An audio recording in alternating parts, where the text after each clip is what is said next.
Good morning Anant. Good morning. આજનું જે feature presentation છે એમનો થોડો ઇન્ટ્રો આપી દઉં. એમનું નામ છે ડૉક્ટર હેમાંગ કુમાર સુધાકરભાઈ જાની. એમના બિઝનેસનું નામ છે સ્પંદન ફિઝિયોથેરાપી ક્લિનિક અને રાજકોટ બેઝ લોકેટેડ છે અને બાય પ્રોફેશન છે ફિઝિયોથેરાપિસ્ટ. આ ફિલ્ડમાં લાસ્ટ 14 યર્સથી છે અને એમના સ્પાઉસનું નામ છે વિરલબેન હેમાંગભાઈ જાની અને એમના ચાઇલ્ડનું નામ છે તેઈ હેમાંગ જાની.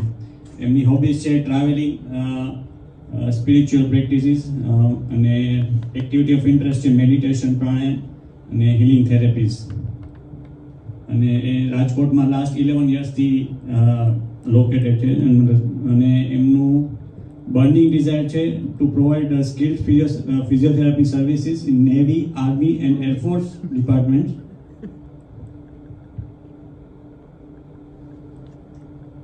અને something is no one know about him.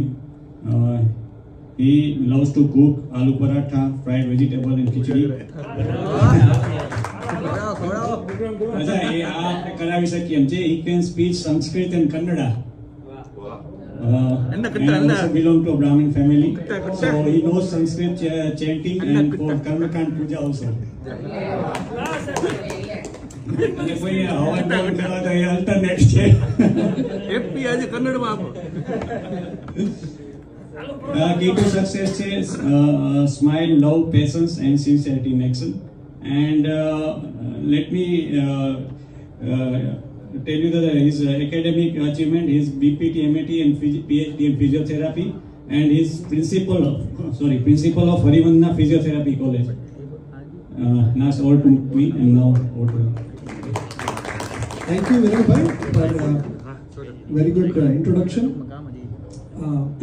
Namaskar and good morning to all Anand family. Good morning. Especially warm welcome to all of you. આજે જે પણ આપણે જોઈશું એ ક્યાંક ને ક્યાંક થિયરી બહુ શોર્ટમાં આપણે કરીએ, થોડુંક પ્રેક્ટિકલી વધારે જોઈએ, જેથી કરીને આ વસ્તુ જે હું બોલું છું એ તમારા અનુભવમાં આવે. યસ, એવો આપણે પ્રયત્ન કરીએ. સો ઓલરેડી ઇન્ટ્રોડક્શન મારું આપી દીધું છે. મારી ફર્મનું નામ છે સ્પંદન ફિઝિયોથેરાપી ક્લિનિક. આપણે મલ્ટી સ્પેશિયાલિટી ક્લિનિક છે. મોર દેન 13 યર્સનો એક્સપિરિયન્સ છે, academic as well as clinical clinician. Amreli કેકેશેટ ફિઝિયોથેરાપી કોલેજ અને હરિવંદના ફિઝિયોથેરાપી કોલેજમાં એકેડેમિશિયન એઝ વેલ એઝ ક્લિનિશિયન તરીકે કામ કરેલું છે. Next please. ફિઝિયોથેરાપી શા માટે? ફિઝિયોથેરાપી છે એ તમારી રૂટીન, આપણા જે પણ હેલ્થ છે એને બનાવવા માટેનો એક ભાગ છે. સ્ટેટિસ્ટિક્સ, WHO નો સ્ટેટિસ્ટિક્સ એવું કહે છે કે આપણા સાંધા, સ્નાયુઓ દરરોજ એક દિવસમાં એની ફૂલ રેન્જમાં એની મૂવમેન્ટ થવી જોઈએ. અધરવાઇઝ નેક્સ્ટ ડે એના જકડાઈ જવાના ચાન્સીસ 20% વધી જાય છે. તો આપણે એક દિવસમાં એટલીસ્ટ આપણા સાંધાને એક વખત તો મૂવમેન્ટ કરાવવી જ જોઈએ. તો એ મૂવમેન્ટ માટે આપણે ફિઝિયોથેરાપીની હેલ્પ લઈએ, એ બેઝિક વસ્તુ છે. યસ, એ સિવાય આપણા શરીરમાં ઘણા બધા દુખાવા થતા રહે છે અને દુખાવાના ઘણા બધા કારણો છે. ભગવાને આપણા બોડીને સરસ રીતે એક બેલેન્સમાં એડજસ્ટ કર્યું છે કે આપણા બોડીના પાછળના સ્નાયુ, આગળના સ્નાયુ એકદમ બેલેન્સ રીતે હોય છે. પણ ઘણી બધી વખત આપણી અલગ અલગ બેસવાની રીતો, ટીવી જોવાની રીતો, મોબાઈલ ઓપરેટ કરવાની, કોમ્પ્યુટર ઓપરેટ કરવાની, ઘણા બધા કામના કારણે, આ પ્રોફેશનના કારણે આપણું ધીમે ધીમે શરીર છે ઝૂકતું જાય છે. આગળના બધા સ્નાયુઓ વધારે પડતા ટાઈટ થતા જાય છે, પાછળના બેકના સ્નાયુઓ વધારે પડતા વીક થતા જાય છે અને અલ્ટિમેટલી શરીરનું બેલેન્સ ખોરવાય છે અને પેઇનમાં કન્વર્ટ થાય છે. આ પેઇનને ઓછું કરવા માટે, રિલીવ કરવા માટે આપણે ફિઝિયોથેરાપી બેસ્ટ ઓપ્શન છે, બેસ્ટ સારવાર છે. Next please. ફિઝિયોથેરાપીને આપણે અલગ અલગ ફેઝમાં જોઈએ તો સૌથી વધારે જે આપણા લોકોની માહિતી છે એ હાથ પગના સાંધા, ગરદનના સાંધા, કમરના સાંધાના દુખાવા, સ્નાયુના દુખાવાને કેવી રીતે ઓછું કરી શકીએ એ જ આપણા માઇન્ડમાં એક ઇમ્પ્રેશન છે. પણ ફિઝિયોથેરાપી એનાથી ઘણું બધું વધારે છે. આ ખાલી એક ફિઝિયોથેરાપી ફ્રેક્ચર અને જોઈન્ટ રિપ્લેસમેન્ટની વાત થઈ. એ સિવાય ન્યુરોલોજીકલ એટલે કે પેરાલિસિસ હોય છે, પેરાલિસિસમાં પણ સ્નાયુ નબળા થાય છે. એ સિવાય પાર્કિન્સન, જેને આપણે કંપવા કહીએ છીએ, આ એક મેજર જે ડિસીઝ આપણા ધ્યાનમાં આવેલા હોય છે. એ સિવાય પણ ન્યુરોલોજીકલી ઘણા બધા ડિસીઝ છે, જેમ કે નાના બાળકોમાં પોલિયો થતો હોય, આપણને ખબર જ નથી કે પોલિયોમાં પણ ફિઝિયોથેરાપી હોય. સેરેબ્રલ પાલ્સી, નાના બાળકોમાં બંને પગના સ્નાયુઓ ખેંચાઈ જાય, તાણ આવી જાય, ખેંચ આવી જાય, તો એના પછી પણ ફિઝિયોથેરાપી થાય છે. આ ઘણી બધી વસ્તુઓથી આપણે અજાણ છીએ. બીજું એક બહુ જ ક્ષેત્ર એવું છે જેનાથી આપણે અવગત જ નથી, એ છે કાર્ડિયો રેસ્પિરેટરી એરિયા, જેમાં ખાલી 2 ડિસીઝ અહીંયા મેં લખેલા છે. એક છે દમ એટલે કે અસ્થમા, અને બીજું છે બ્રોન્કાઇટિસ. બ્રોન્કાઇટિસ એટલે જે શ્વાસની નળીઓ સંકોચાઈ જવી. આ બંને કેસમાં સ્મોકિંગ છે એ સૌથી વધારે મેજર અફેક્શન કરે છે. પણ તમે ચિંતા ના કરતા, હમણાં જ મારું પીએચડી નું સ્ટડી મેં કમ્પ્લીટ કર્યું છે કે જેમાં સ્મોકર્સ ઉપર જ મેં ટ્રીટમેન્ટ આપેલી છે, અને સ્મોકર્સમાં ટ્રીટમેન્ટ આપીને તમે કેવી રીતે હેલ્ધી રહી શકો. હું એવું ઇન્સિસ્ટ કરીશ કે આપણે સ્મોક તો ઓછું કરવું જોઈએ, પણ ઘણા બધા લોકો જે સ્મોક છોડી ના શકતા હોય આપણી સારવારથી પોતાનું લંગ ફંક્શનને મેન્ટેન કરી શકે છે. Next please. Condition we treat. કેટલી બધી કન્ડિશનને આપણે ટ્રીટ કરીએ છીએ, થોડુંક બેઝિક ને જોઈ લઈએ. કોઈ પણ જાતના સાંધાના દુખાવા તમે મને યાદ કરી શકો છો. કોઈ પણ જાતના કમરના દુખાવા, એને ડાયગ્નોઝ કરવા માટે, સાચા ડાયગ્નોસિસ માટે સાચી ટ્રીટમેન્ટ થઈ શકે છે. સાચું ડાયગ્નોસિસ કરવું ખૂબ જરૂરી છે. પોસ્ટ ઓપરેટિવ, કોઈ પણ ઓપરેશન પછી જ્યાં પણ આપણે ઓપરેશન કરી છીએ ત્યાં આપણા સાંધા નબળા પડે છે, સ્નાયુ નબળા પડે છે, જેના પછી ફિઝિયોથેરાપી લેવી ખૂબ જરૂરી છે. ઇવન સ્પોર્ટ્સ ઇન્જરી, વાળેને ઘડીએ જે લોકોને એન્કલ જોઈન્ટ સ્પ્રેઇન થઈ જતો હોય, આપણે સાદી ભાષામાં એને મચકોડ કહીએ છીએ, જેને મેડિકલ ભાષામાં લિગામેન્ટ ઇન્જરી કહેતા હોય છે, તો લિગામેન્ટ ઇન્જરીમાં પણ આપણે સારું કોન્ટ્રીબ્યુશન કરી શકીએ છીએ. વુમન્સ હેલ્થ, આ એરિયાને લગભગ લોકોથી અજાણ છે. કોઈ પણ સ્નાયુ, એબ્ડોમેનના સ્નાયુ, અમુક સ્નાયુ આપણા કંટ્રોલમાં છે, અમુક સ્નાયુ ઇનવોલેન્ટરી આપણા અનૈચ્છિક રીતે કામ કરે છે.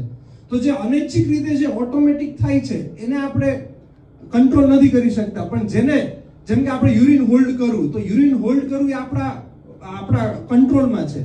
તો જ્યારે ઇન્જુરી થાય છે, જ્યારે સિઝેરિયન સેક્શન થાય છે, નોર્મલ ડિલિવરી થાય છે, એના પછી એબ્ડોમેનના સ્નાયુઓ અને પેલ્વિક સ્નાયુ વીક પડે છે, એમાં પણ ફિઝિયોથેરાપી કામ કરે છે. ઇવન સ્ટ્રોક, પેરાલિસિસમાં પણ થોડાક સમય પછી યુરિનનો કંટ્રોલ જતો રહે છે. સ્પાઇનલ કોર્ડ ઇન્જરીમાં પણ યુરિનનો કંટ્રોલ જતો રહે છે. તો આ બધામાં ક્યાંક ને ક્યાંક ફિઝિયોથેરાપી તમને બહુ સારી રીતે હેલ્પફુલ થઈ શકે છે. તમે અમને કેમ પસંદ કરશો? કેમ કે એક સાચા ડાયગ્નોસિસ થી જ સાચી ટ્રીટમેન્ટ થઈ શકે છે. જો સાચી ટ્રીટમેન્ટ આપણે જોઈતી હોય તો પ્રોપર ડાયગ્નોસિસ ઉપર આવવું પડશે. Yes, faster recovery. ખોટા અલગ અલગ મતભેદ આપવા કરતા જે છે એવું ને એવું સીધું ડાયગ્નોસિસ કહી દેવું પેશન્ટ માટે બહુ જ જરૂરી અને એના સ્વાસ્થ્ય માટે સારું પણ હોય છે. તો લાંબા મહિનો 2 મહિના ખેંચવા કરતા જે પણ છે એ કરેક્ટ અમે ટાઈમિંગ તમને કહી દે છે ને ઓછી ટ્રીટમેન્ટમાં વધારે સારી રિકવરી કેમ આવી શકે. આપણે બંને ઇનોવેશન એઝ વેલ એઝ આપણું ટ્રેડિશન, જે આપણો પ્રિન્સિપલ છે, એનો પણ આપણે અહીંયા યુઝ કરીએ છીએ. એટલે આપણી જૂની થેરાપી અને એડવાન્સ ફિઝિયોથેરાપીટિક મોડેલિટીનો ઉપયોગ કરીને આપણે દુખાવાને બહુ જ ઓછા સેશન્સમાં આપણે પૂરું કરીએ છીએ અને એઝ સુન એઝ પોસિબલ આપણે પેઇન ફ્રી કરીએ છીએ. નેક્સ્ટ. અચ્છા, કોઈને સપોઝ એવું લાગે કે ભાઈ હું બરોડામાં છું અથવા આઉટ ઓફ રાજકોટમાં છું, ઇન્ડિયાની બહાર છું અને તમારું કન્સલ્ટેશન જોઈ છે, આપણે ટેલિમેડિસિન થ્રુ પણ એમને સેશન્સ આપી શકીએ છીએ અને વધારે સારી ઇફેક્ટિવ વેમાં હું તમને આપી શકું છું.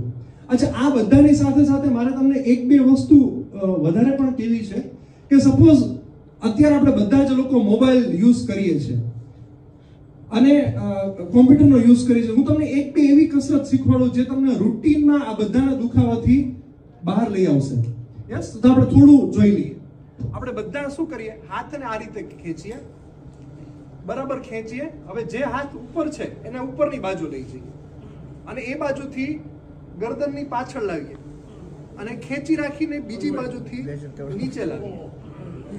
અગેન ખેંચીએ, ઉપર કરીએ, જે બાજુથી હાથ છે ઉપર, બીજી બાજુથી નીચે.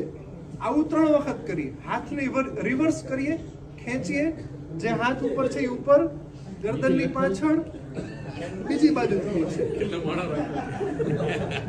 દિવસમાં ખાલી બે હાથને 3 વખત કરતા તમારી ફ્લેક્સિબિલિટી અને તમારી સ્ટ્રેન્થ એ સારી એવી ઇમ્પ્રુવ થાય છે. તો આ સાથે હું મારા પ્રેઝન્ટેશનને સ્ટોપ કરું છું. આપના કંઈ પણ ક્વેશ્ચન્સ હોય તો મોસ્ટ વેલકમ.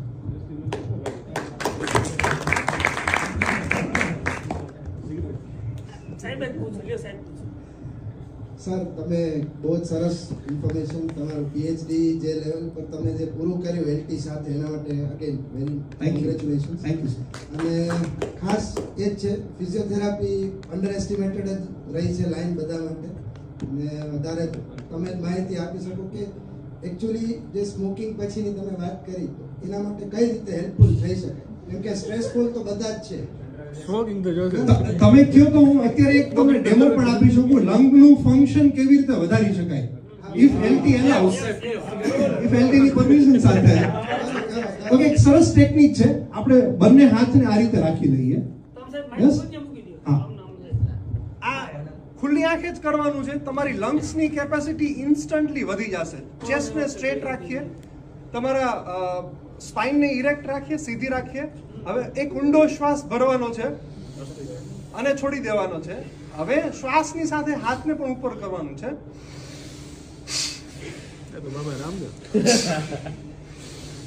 આ કપાલભાતી નથી.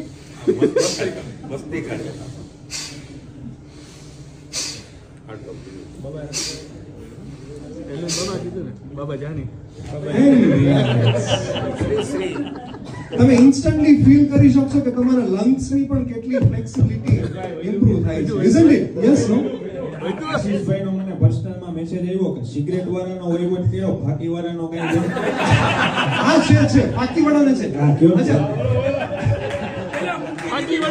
મારી પીએચડી ની સ્ટડીમાં એવું પણ છે કે સ્મોકિંગ અર્જ એટલે કે તમાકુ ખાવાથી જે અર્જ ઉત્પન્ન થાય એનાથી પણ તમે વધારે સિગરેટ ને વધારે તમાકુ ખાતા હોવ છો તો અમુક ટેકનિક, ફિઝિયોથેરાપીની ટેકનિક કરવાથી એની તીવ્રતામાં પણ ફરક આવે. સ્મોકિંગ અર્જ પણ ઓછો થઈ જાય. ઇવન જે લોકોના જડબા ખુલતા ન હોય એટલે કે ટેમ્પોરોમેન્ડિબ્યુલર જોઈન્ટ, ટીએમ જે જોઈન્ટનું ફ્યુઝન થઈ ગયું હોય એને પણ અમે ટ્રીટમેન્ટ, એટલે સાઇટની કેટેગરીને અમારી બેયની સાથે અમે કામ કરી છે કોલેબોરેશનમાં. એટલે જે લોકોને મોઢું ખુલતું ન હોય એ લોકોને પણ અમે હેલ્પ કરી શકશો. તમારી આજુબાજુમાં કોઈ એવા લોકો પણ હોય તો પણ તમે મને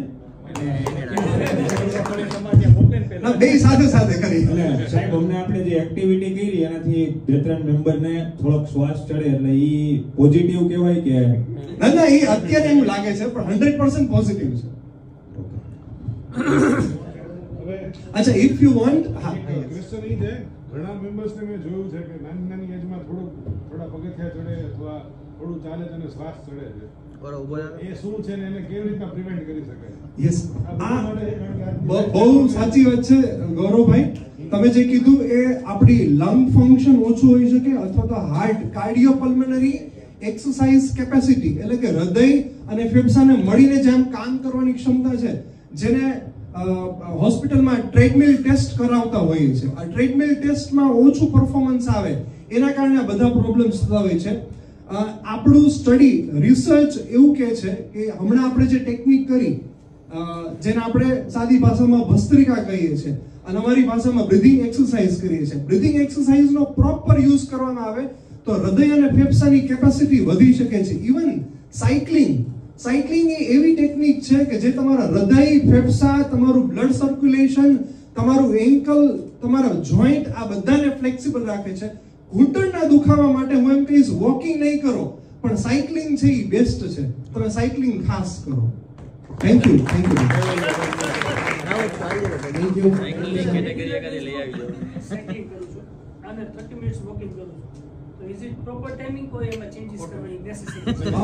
આશીષભાઈ બધું અહીંયા પૂછી લેવાના કરતા 1-to-1 કરી આવો.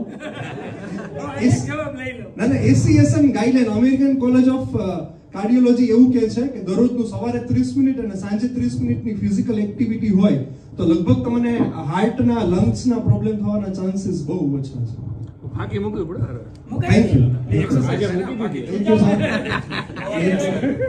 બધા જ મેમ્બર માટે યુઝફુલ ફિઝિયોથેરાપી કઈ રીતે થાય છે એની સાથે હેલ્ધી લાઈફસ્ટાઈલ જે તમે આપ્યો એ બહુ જ યુઝફુલ રહ્યો. બધા આપણે